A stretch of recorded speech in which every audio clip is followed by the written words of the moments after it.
Blessings, guys! Thanks for joining Dress Postres.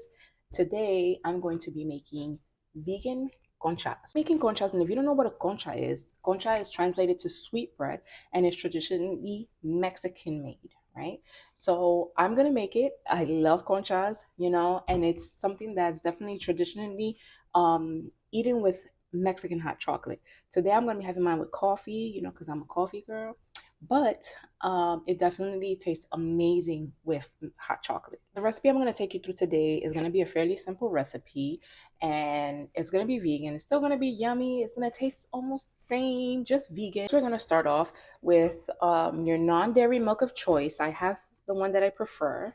I usually make mine, but when I don't have time to make it, I just buy the one that I enjoy the most. So we're going to need 1 cup of your choice of non-dairy plant-based milk, and that's going to be warmed up, not hot, warm where you could touch it and not burn yourself, right? We're going to be using instant yeast and sugar to begin with, right? Again, I'm going to list all the ingredients in the description, okay? So to the warm milk, you want to add 1 packet, which is the equivalent of 2 teaspoons and 1/4. So I'm going to be adding 2 teaspoons and 1/4. One.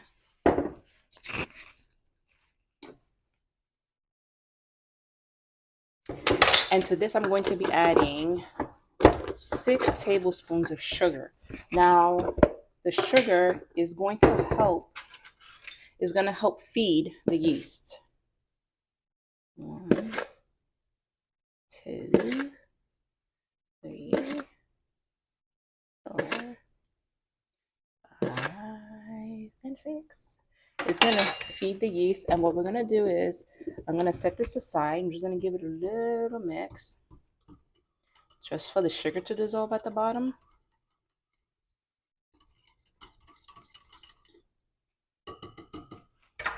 And this is going to be set aside for 10 minutes. And after the 10 minutes, I'll be right back. I'm going to be melting 3 tablespoons of butter. This is plant-based butter, and 1 tablespoon of coconut oil. You want it completely melted. For this process, I'm going to be using my mixer, my electric stand mixer, but you don't have to. You can knead by hand. I'm going to start by incorporating 3.5 cups of all-purpose flour.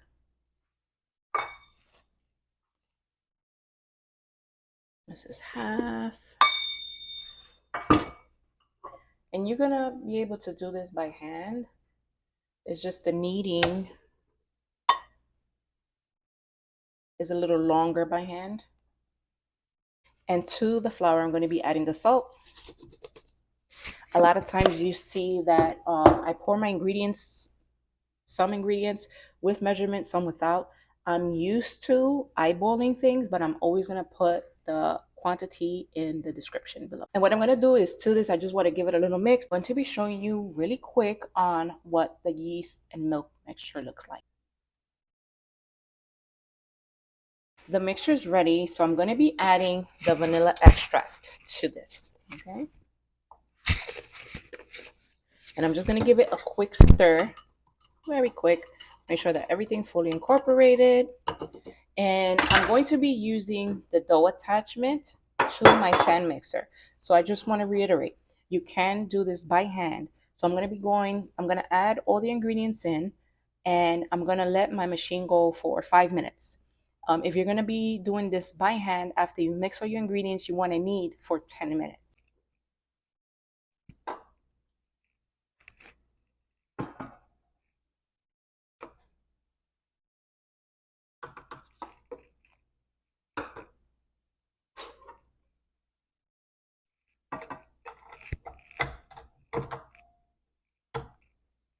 To the mixture as well, I'm going to be adding 1 tablespoon of cinnamon.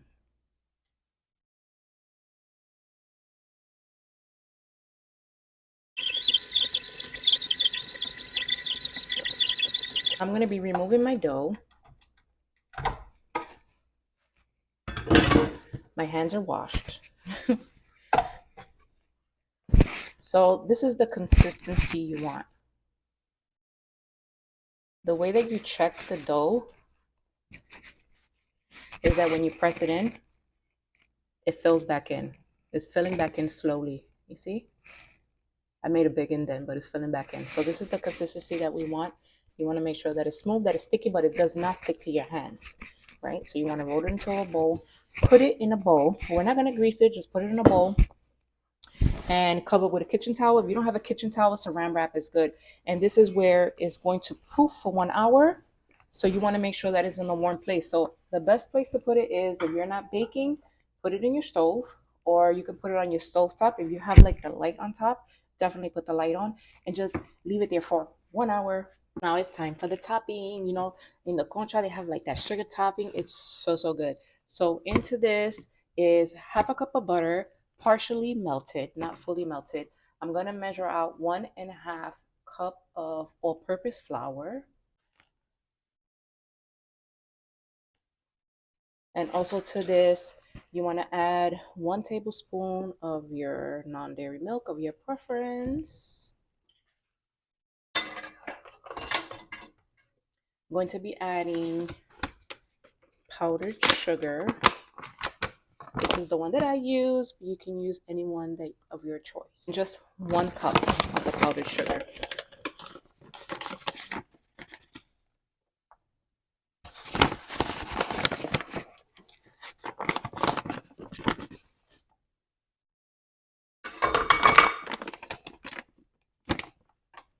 And for this, I'm gonna rinse my hands off real quick.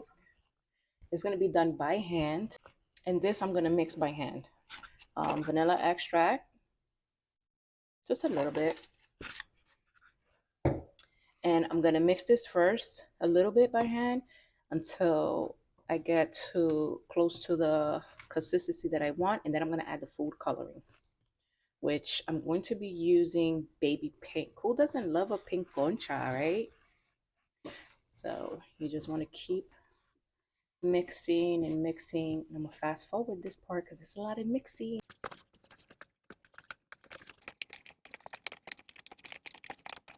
At this point, it's starting to get crumbly, which is a good sign because it's going to incorporate. So now I'm going to add food coloring. I'm going to add pink. And my hand's going to be pink. I didn't have time to go get gloves, which is all right. I want it nice and pink. So you can add that to your liking. Definitely going to be messy. And you see it starting to incorporate. And this is what you want. Now this has actually come together. I actually kneaded it a little bit. As you can see, this is not going to be used right now. So what I'm going to do is I'm going to take a Ziploc. If you have a cover for your container, which I lost mine, you can just cover it and save it for later. But I'm going to be using a Ziploc bag to store it until it's time to roll out and cut. Okay, this time my timer went off. And you want to line your baking sheet, your cookie sheet with parchment paper, or if you have a silicone mat, that's fine. So you want to be able to take out your dough from the bowl and you want to divide it into 9 pieces, 9 rolls. So now you have your dough and you want to separate. So we're going to twist off. That's how you do it. With the dough, you're going to twist off. So I did 3 pieces and these I'm going to divide them into 3. And again, just twist off. Twist off as even as you can. Twist off. You can also, if you have a kitchen scale, if you want to, you know, measure, weigh, you can definitely weigh them. I'm doing these by eye. So I'm just going to be tucking in. That's all I'm going to do is tuck in. That's what you want to do. Okay. You want to tuck in. You can also do that this way. But the best method is tuck in. So you want to tuck under. Okay. And I'm going to place these on the sheet. So now I'm going to place the last one and I'm going to show you what they look like. This is how I have them. And again, you can measure them by weight. This is, you want to make sure you have enough space between them. Now we're going to be rolling out the topping. I'm going to roll it in the parchment paper. I'm going to remove it from the plastic and let it fall onto the parchment.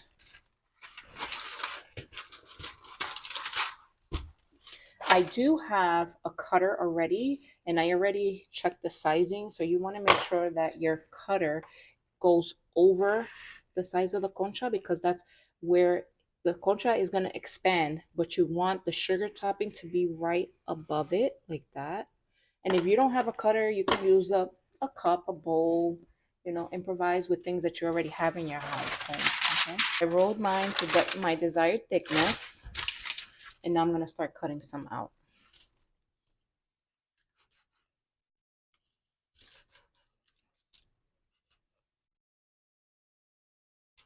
And this is going to go right on top of the conchas, right? And this is the thickness that I want. You can do it thinner or thicker to your desire. This is going to go right over it. Right over the conchas. And what you want to do is with the remainder, you want to roll it back up and repeat the process. I recombined the dough again. I just recombined it. Use your hands. Make sure you washed your hands. And I'm going to be just rolling it back out. I need 3 more. This is what they're looking like right now after I put the topping. And they do sell the scores for this, but I'm just going to be using a regular knife. And you can just do whatever design you want. I'm just going to make a couple of lines.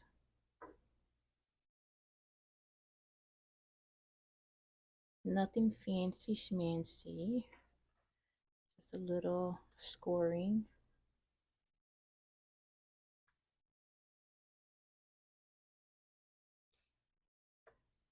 To your preference, definitely. You want to make sure you score until you feel the dough, but don't cut the dough. And if you want to make lines across, you just score across.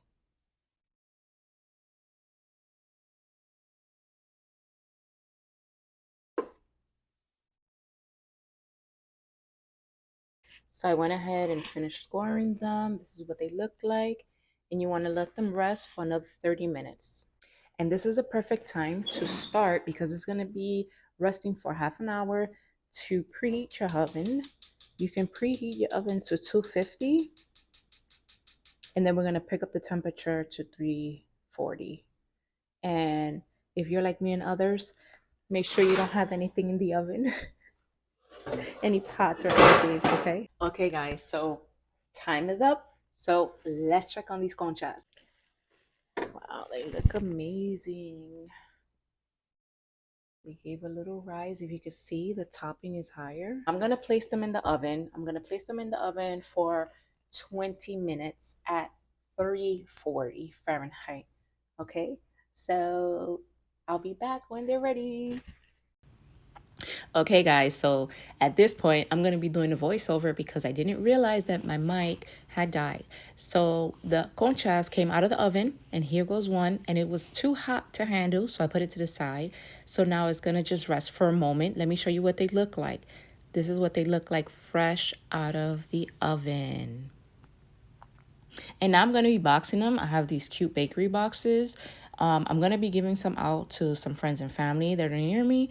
And because I can't eat all of these by myself, it's 9 conchas. And look how cute they look in these boxes, right? So I'm going to be showing you right now what one of the conchas look like fresh out of the oven. And as you can see, the steam, look at that. And as I break it apart, you can see the texture. They are hard. They do need to sit for a little bit. But I'm going to be tasting one right now. Just a little bite. Just to taste it. Just to see. Thank you, Jesus. You see that little dance? Yes, it's good. It's not for show. It's actually good. And I'm going to be saving the rest for later and enjoy with coffee. But it's definitely good. And if you try this, you can't even tell that it's vegan. So it is amazing. It tastes good, and you can enjoy it with coffee. You can enjoy it with hot chocolate. So it's definitely up to your choice of what you want to do.